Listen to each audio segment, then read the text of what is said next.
Yeah. Okay, great. So hi, everyone. I'm Jason Burton.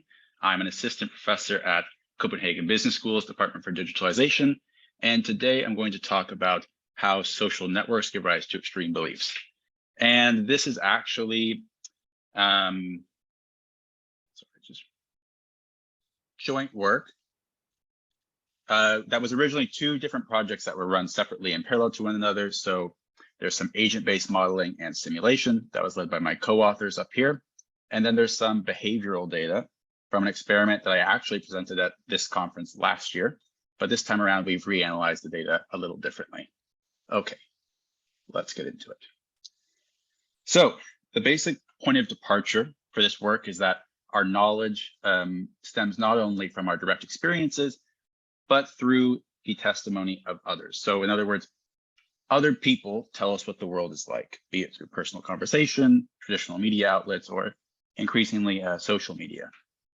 And this social nature of our knowledge is, of course, integral to the human experience.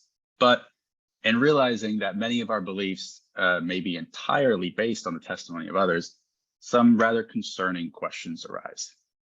And so in this context, we highlight two key fundamental features of testimony to be recognized.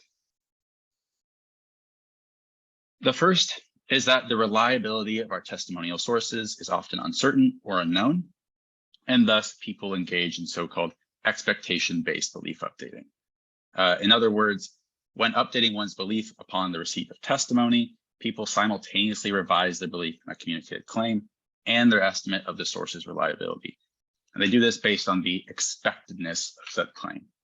And by the expectedness, I just mean the congruence of the claim with one's prior. So, for example, I think it's very unlikely that the moon is inhabited by lizard people, but ultimately, I don't know for sure. I've never been to the moon.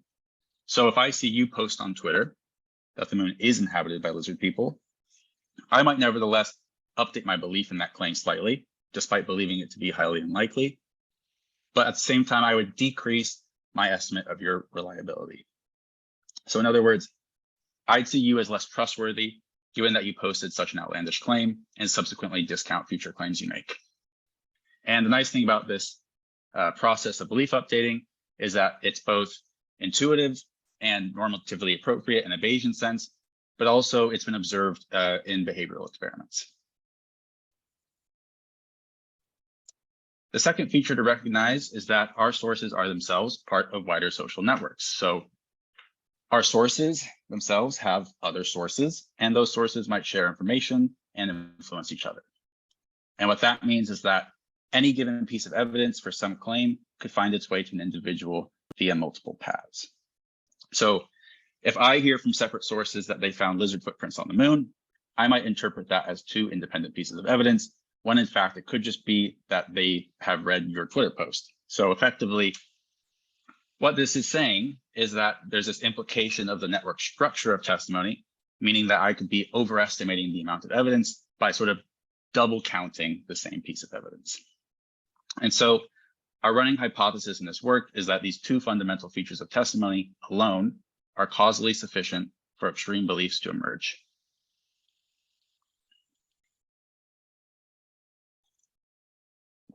Okay, so what do I mean by extreme beliefs? Here, when we say extreme beliefs, we mean overconfident beliefs, where subjective probabilities are more extreme or more resolved than objective probabilities.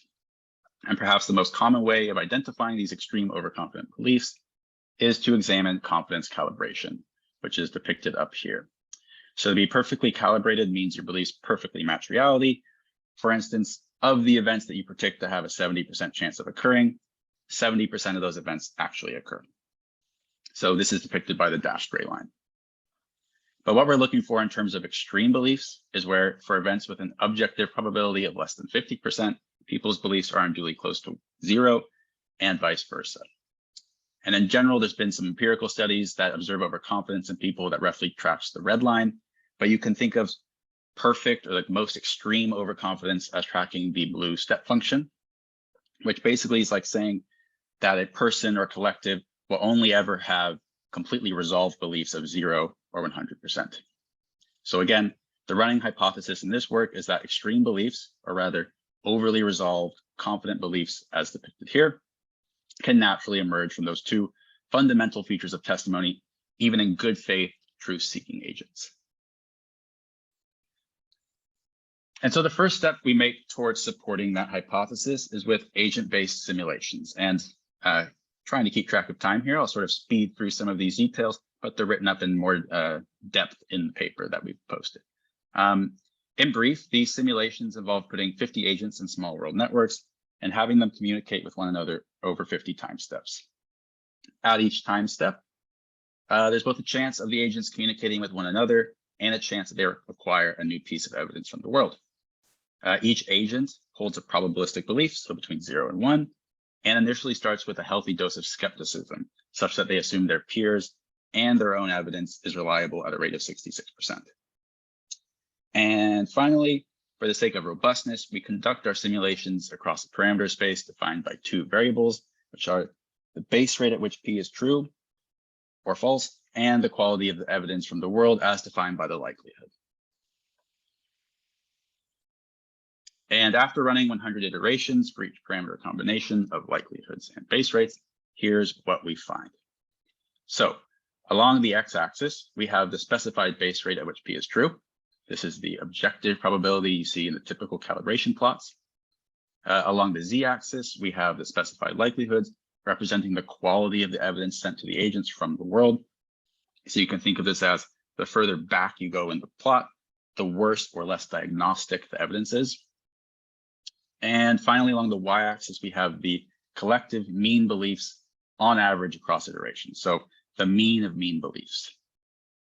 And starting with the plot in the top left, we have the results for networks where agents engage in expectation-based updating, like I was describing before. And what we see is that the collective beliefs in these networks tend to be more extreme than the base rate, resulting in that sigmoidal S-curve. So that's pretty stark looking overconfidence.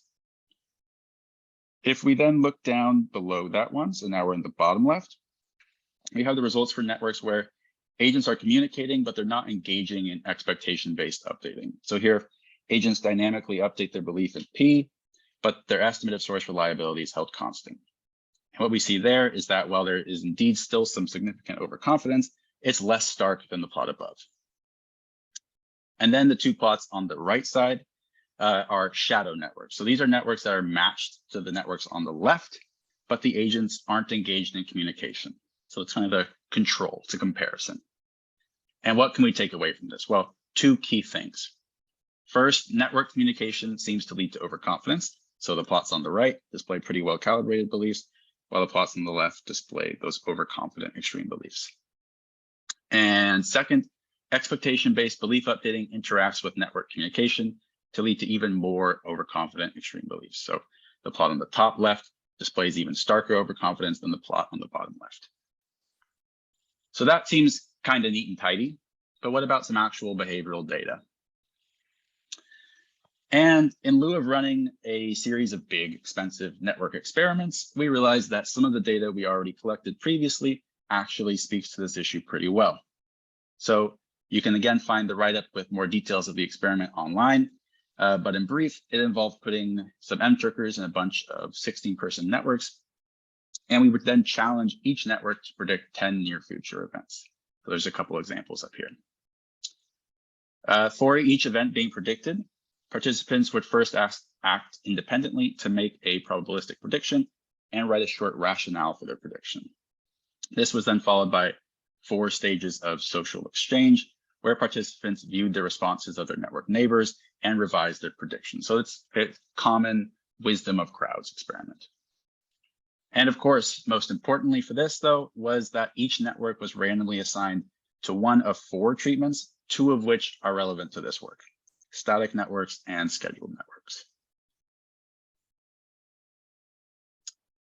So as shown here, static networks simply had participants put in a randomly generated small world network for each prediction and held the network structure constant throughout the social exchanges. So this static condition is analogous to the network structures we used in the simulations we were looking at earlier.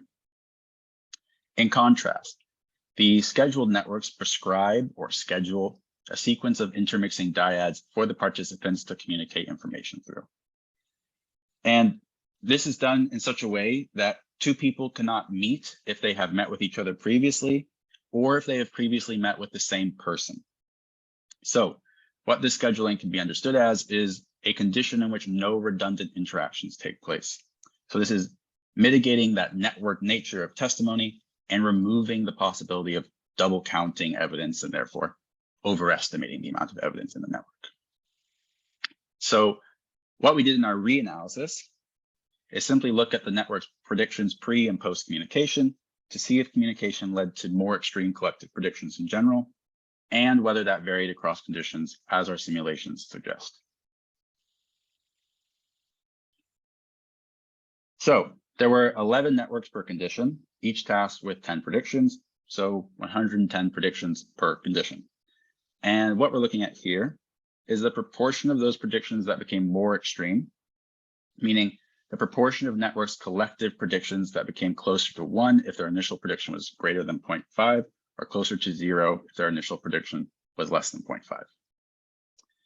And across all of these, we see that communication led to more extreme predictions 77% of the time in static networks, where there is that risk of double counting evidence, and 67% of the time in scheduled networks, where there can be no double counting of evidence.